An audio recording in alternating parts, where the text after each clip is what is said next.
Ako dahil usa ka single mom no, na ako'y gihandulan nga 5 ka anak. Wala intaw ni bana, walay gasuporta nga papa guys. Nya tanan sila guys, eskwela guys.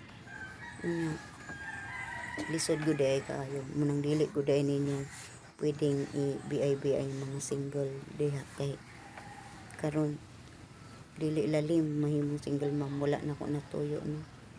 Kay ako adagay ning kapalaran na mahimong single mom.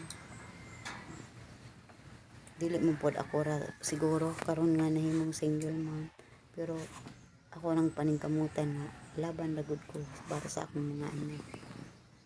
Kamo guys, unsa may inyong mga advice guys as a single mom?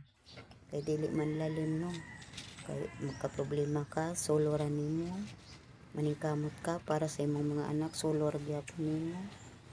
Wala kay laing istoryahan sa imong mga problema. Kay solo ra man ka. So mga kalabs, unsa may inyong mga advice?